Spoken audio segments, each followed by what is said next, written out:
कि संसार में ऐसा कोई भी स्थान नहीं है जहाँ परमात्मा ना हो। इसके बाद भी हम किन्हीं किन्हीं स्थानों पर परमात्मा की प्रत्यक्ष अनुभूति करते हैं। जैसे केदारनाथ में एक प्राकृतिक आपदा आई, जिन्होंने भी वहाँ भगवान के दर्शन किए हों, उस पूरी पर्वत श्रृंखला में इतना विशाल चट्टान होते ही नहीं है, पर एक विशाल चट्टान वहाँ आई, उसने मंदिर को बचा लिया। ये भगवान का प्रत्यक्ष प्रमाण है। हमारे जगन्नाथपुरी में हवा चलती है दाएं तो पताका उड़ती है बाएं। संसार में ऐसा कभी नहीं होता है। ऊपर कोई पक्षी नहीं बैठते इस मंदिर के ऊपर। यदि आप हरिशर में हैं तो आपको समुद्र की लहरों की आवाज़ नहीं आती, और परिक्रमा के बाहर जाओ तो आवाज़ आती है। माने कुछ ऐसे स्थान हैं, हमारे आस्था के केंद्र हैं, जहाँ पर हम भगवान की प्रत्यक्ष अनुभूति का अनुभव करते हैं। मैं एक दो उदाहरण देना चाहता हूँ। जहाँ हम जिस दरबार में बैठे हैं, यहाँ को लेकर के भगवान हनुमान जी का यहाँ बहुत छोटा सा विग्रह है।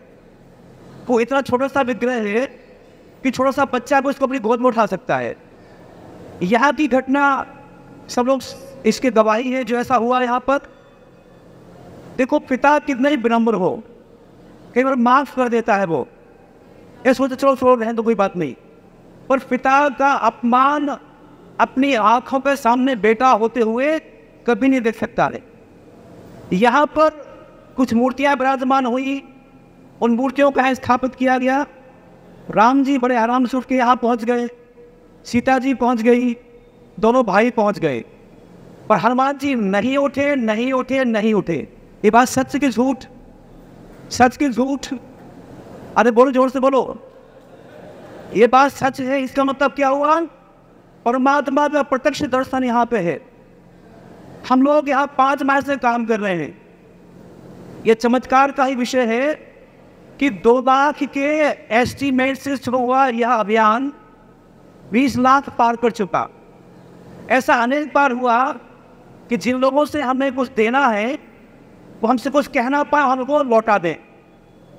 अभी तक आप सबने इतनी उदारतापूर्वक हमें दान दिया, कैसे अवसर आए नहीं। हम लोग जब बड़े परेशान थे कि बड़ा सा अमाउंट देना है हमें माया वालों का, पैसा हमारे पास नहीं है, क्या कैसे काम चलेगा। सुबह सुबह मेरे पास फ़ोन आया, आपके पास फ़ोन आया, उससे पूछो कि लाख रुपए पहुंच गया उनके पास। हमारा तनाव झटके में समाप्त हो गया।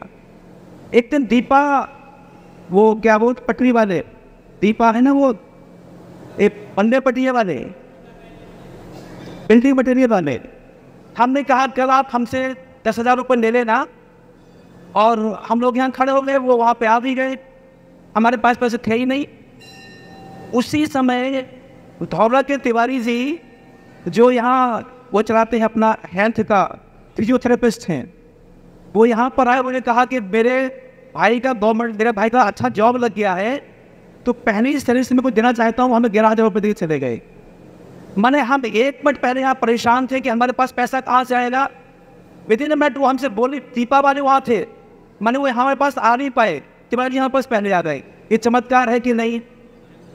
हम लोग इतने यहाँ खड़े थे बाहर, इसके बाद में खड़े हुए थे यहाँ पर। हमने सोचा कि भगवान के इतना अच्छा मंदिर बन गया, काश भगवान के सामने जो है ना पेबल्स होता है, कितना अच्छा होता। एक सज्जन यहाँ पे आए, वो झाड़ू लगवा रहे थे इस स्वीपर से। हमने पूछा, भैया आपको नगर पालिका ने भेजा क्या? उसने कहा नहीं, इन्होंने भेजा हुआ है। तो इनसे पूछा, भैया कि आप झाड़ू क्यों लगवा रहे हो? हमारा 5 माह का अनुभव है, जो व्यक्ति यहाँ कूड़ा फैला के चला जाता है वो दोबारा आता नहीं यहाँ पे। उन्होंने कहा नहीं, हमें कर्तव्य था हमारा तो झाड़ू लगाना चाहिए आप। हम उन्हें प्रस्ताव रखा कि हमारा मन है कि इनको बताया, हमारा परिचय दिया कि हम महेंद्र राजपूत हैं, ऐसा काम करते हैं।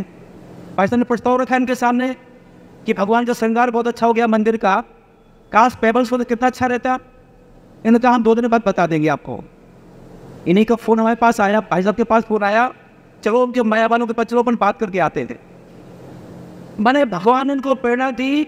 1,40,000 1,35,000 का उन्होंने, ये तो खड़े हो जाओ थोड़ा सा राजपूत जी, ये ऐसे राजपूत जी हमारे सामने। अब आप मुझे बताइए, ऐसे में अनेक बातें गिना सकता हूँ, यह भगवान की प्रत्यक्ष अनुभूति है कि नहीं? तो ऐसा हम सबकी मनसा है, आप सब सहमति देंगे कि हमारे पास में जो राम राजा सरकार ओरछा है, वहाँ पर हम भगवान की प्रत्यक्ष अनुभूति करते हैं। ये सुशील भैया बैठे हैं, यहाँ से अनेक लोग, मुकुल जी बैठे हैं, ये लोग प्रत्येक पुष्य नक्षत्र को यहाँ से वहाँ जाते हैं परिक्रमा करने के लिए। और जिन लोगों ने इस मंदिर का निर्माण करवाया था, उनके मन में था कि यह ओरछा धाम का दूसरी रूप बने। ये सब कुछ बन के सब तैयार हो गया है। भगवान ने ऐसा को प्रेरणा दी कि हम लोगों से आग्रह करेंगे कि पुष्कर नक्षत्र के दिन जो लोग ओरछा नहीं जा पाते हैं किन्हीं कारणों से, तो क्यों ना हम इसको तीर्थ के रूप में विकसित करें। तो यहाँ पर प्रत्येक पुष्कर नक्षत्र को हम 56 भोग लगाएंगे। अब 56 भोग की हो सकता व्यवस्था ना हो पाए। पिछली 21 तारीख को 56 भोग बादल भाई साहब की ओर से लगे थे। हमें कोई भरोसा नहीं था कोई हमें कोई मिल जाएगा। कोई जब साहू जी मिल गए कि हम हमारी इच्छा है कि हम 56 भोग लगवाएं, आप मिल गए। भगवान ने चाहा तो हो सकता है हमें अगली बार कोई और मिल जाए। तो इच्छा हमारी ये है कि प्रत्येक पुष्कर नक्षत्र के दिन भगवान का 56 भोग का प्रसाद लगे। यदि ऐसी सुविधा नहीं हो पाती है तो हमारे एक सज्जन है गजेंद्र सोनकिया जी, उन्होंने एक पूरे वर्ष का पैसा एडवांस जमा कर दिया है कि जो भगवान का दैनंदिन प्रसाद लगता है, भगवान का बाल भोग, भगवान का राजभोग, भगवान की ब्यारी, प्रत्येक पुष्कर नक्षत्र को वो पैसा देंगे। एक कल कौन सा नक्षत्र पुनर्वा नक्षत्र था कल। तो एक बहन दिल्ली में रहती है, आकांक्षा शायद ऐसा कुछ नाम उनका, उन्होंने भी कह दिया कि हम हमारा सारा साल का पूरा बुक हो गया है। मैंने अब आप मुझे बताइए क्या ये भगवान के यहाँ प्रत्यक्ष होने के प्रमाण है कि नहीं। आज का सुन लीजिए, आज की बात सुन लीजिए आप। हमने मैं 3 बजे धौरा से भागा यहाँ पे है, वैसा यहाँ पे